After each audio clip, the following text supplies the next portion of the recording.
Thanks everybody for joining this webinar. And let's talk about Spectre. So BI databases have been around for a long time, and things have been changing over the years. Spectre is a sort of sign of that change. And I want to start out by talking about a little bit of the history and why certain databases are useful for certain applications. Relational database is sort of the classic database, and we're going to be talking about how Spectre is a columnar database and the differences between relational and columnar. The main difference, as we'll find out later, is that relational databases and columnar databases organize the data in a different structure on disk, and we'll talk about the advantages that has. But a relational database is usually the first point of contact with data. That's where your transactional systems will be storing all of their information. Your ERPs will be there, and when DI first introduced the model, it was based on that notion of a relational database. The new system, Spectre, is based on the columnar database, which is not exactly a brand new technology, but has been seeing a big upswelling lately due to cheaper technology. So we'll talk about some of those differences.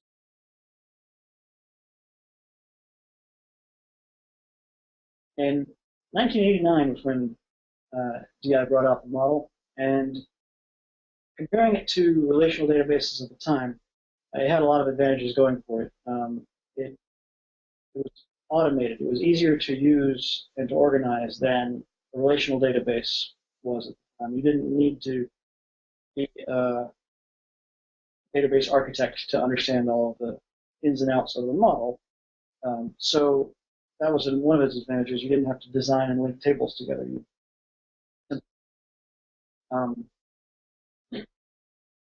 Fact and summary tables are created automatically. The summary tables are where the model really gets its performance, and that's why diving was such an easy thing to do.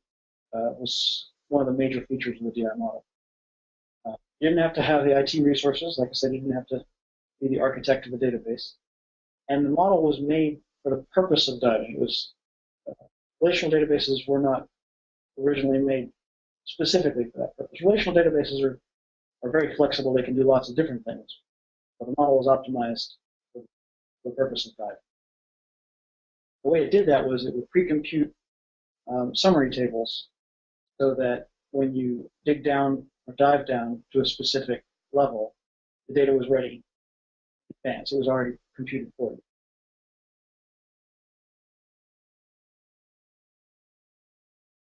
So let's talk about how the model worked, and we'll use this as a launching point to talk about how the Spectre engine is different and how Spectre cBase is different from the model. Model is a way to organize a table and to prepare that table for diving. On the left hand of this diagram, you can see this represents the detail table, which is the lowest level of data, normalized. And what Builder does when it's creating a model is it looks at all of the things that you might dive on, and it creates summary tables, which sum up the detail table in different ways. It does this once for each dimension. It also does it for each dimension value, and then it's recursive. So for each dimension value, it then goes back and looks at other dimensions. So you end up with, to some extent, a tree of these lower, higher and higher level tables. The summary tables could be considered higher level. It also keeps the original data around, and when you're diving, if you dive past the level which is pre-computed, then it will go back to the detail table. Now, the purpose of all this is basically to make sure that when you do a dive, the data has been computed in advance. For that to happen, a lot of these summary tables need to be computed. So the model is much bigger than the original data, and it takes a long time to set that up. But the advantages are that it's very fast. Now, since that time, there are a lot of things have changed. In this graph, we can see how much money it takes to get a gigabyte of RAM over the years. And obviously, there's a dramatic difference between now and back in the late 80s and early 90s. Memory is much cheaper. Hard drive is also much cheaper as well, and CPUs have gotten a lot faster. So one of the things that was such a big advantage to the model previously, that it required very little system resources to rapidly produce drives, is less of an advantage now than it was at the time. So what we need is to look at ways we can take advantage of the technology we have today. As things have changed over the years, there's been an increasing interest in a different kind of database technology called columnar databases. Columnar databases are not, they're younger than relational databases. And they're very different. They have a lot of advantages and disadvantages. But one of the biggest advantages is speed. So let's look at some of the differences between these two. Relational databases' shortcomings. It's hard to get a large number of columns and dimensions specifically in a relational database without sacrificing performance. When you would set up a database like that, you would tend to have a schema involving primary keys and lookups into other tables, and the more of that you do, the harder it is on queries that use those columns later. And so if we compare that to a columnar database,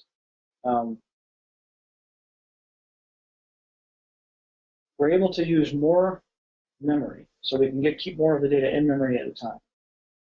The processors are much faster, and we're able to use multi-core processors to do parallel processing. Those are things that would have been possible, but much harder to do with the older system, and plus they would have required heavier investment in resources. That would have been very costly. But nowadays, this is the sort of thing that we can expect out of a new modern database. Columnar databases also handle reporting better. They're structured to optimize data aggregation. So to look at a column of data and compute the sum, that's what a columnar database is for. It's very good at that. Relational database, as we'll see a little bit later, is not structured in a way to help that operation. And one of the things that we'll see with Spectre is that by using a columnar database, we release some of the limits that we used to have, and one of those is on dimension. No longer need to have a limited dimension. So let's talk about the difference between row major order, and column major order. Almost all of the classic relational databases are structured in row major order, which means that when a table is written to disk or stored in memory, all of the information pertinent to one row is held very close together in memory or on disk. Those bytes packed together. So this means that if you're going to add a row or delete a row, all of that information is in one place. It's a lot easier to do that. But if you're going to do something like scan a column and pull all the numbers out of a single column, you're going to have to jump around a lot.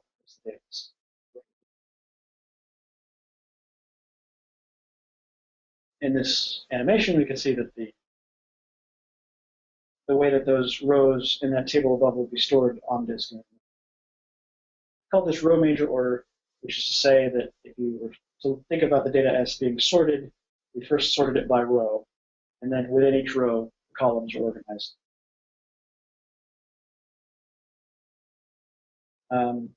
In columnar databases, and in Spectre's cBase, data stored in a column major order, as you can imagine, is the opposite direction.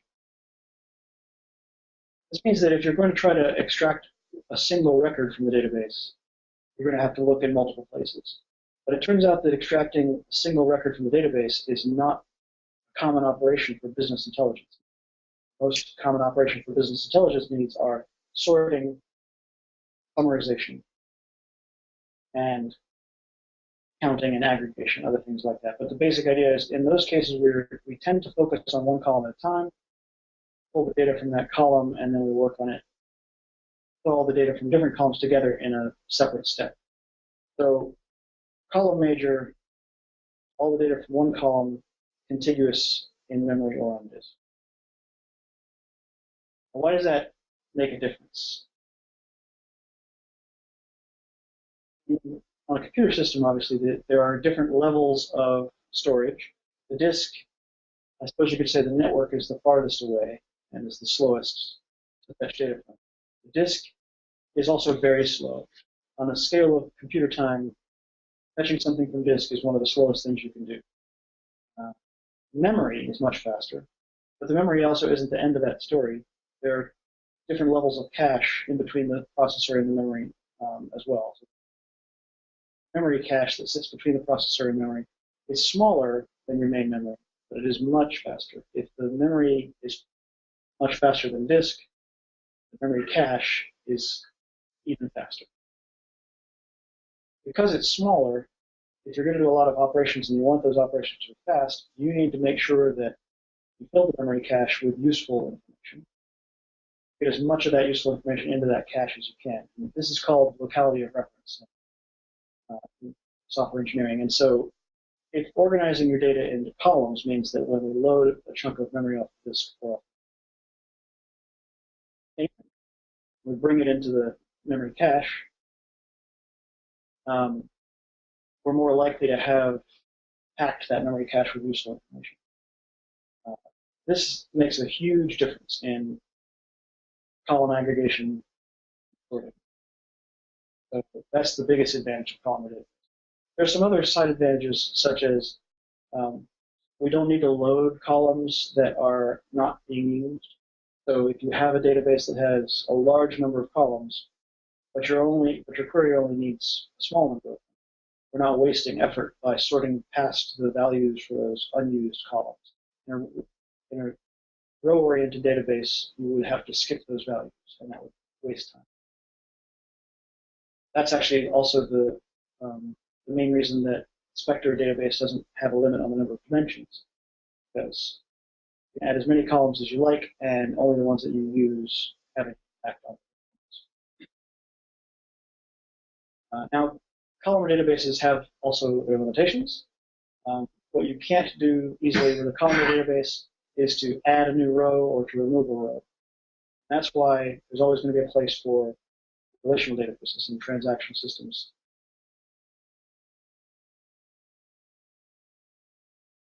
So what makes the Spectre cBase different from any other columnar database you might find?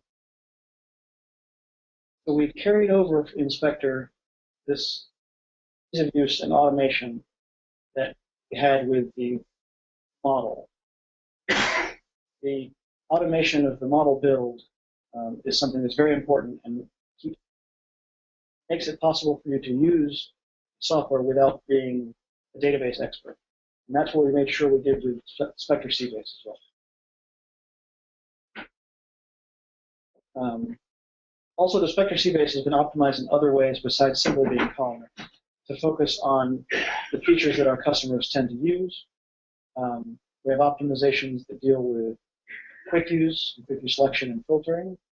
We have optimizations that are focused on making sure that multi-tabs are fast. And we've done some other things with Spectre that are unique, like adding built-in time series features. We also have this system under the covers, which is very nice for compiling calculations and expressions down to machine code so that we can get every last bit of performance out of the processor.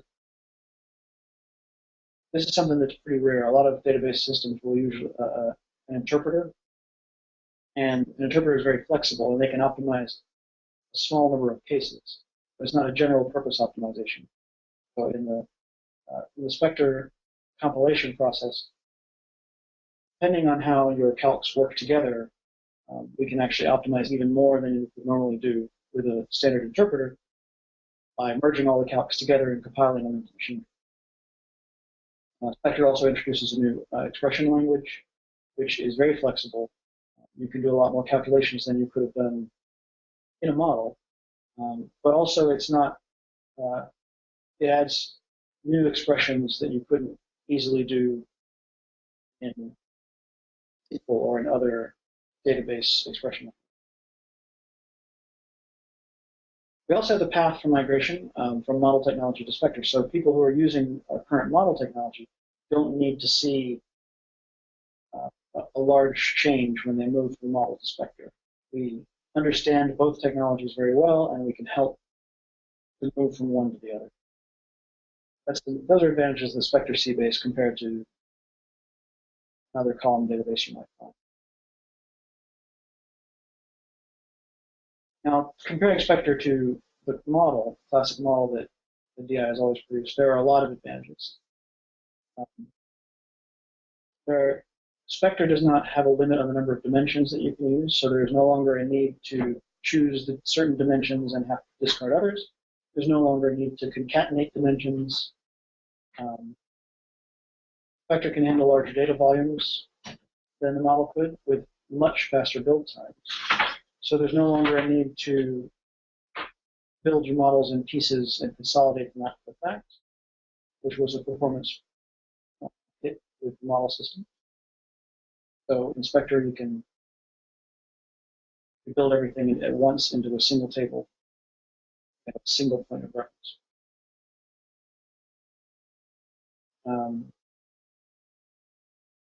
Spectre also, like I said before, has an optimization for multitabs. Comparing to models, Spectre really eats up multitabs. One of the problems with the model was that there was a cliff. If you added enough dimensions to your multitab, you could end up with a report that takes significantly more time. And with the Spectre system, that's not the case. Multitabs do not add significant time. Spectre adds an integrated time series to the Spectre system. So date and period values are first-class values in Spectre, which makes it easier to write expressions that deal with dates than the model system.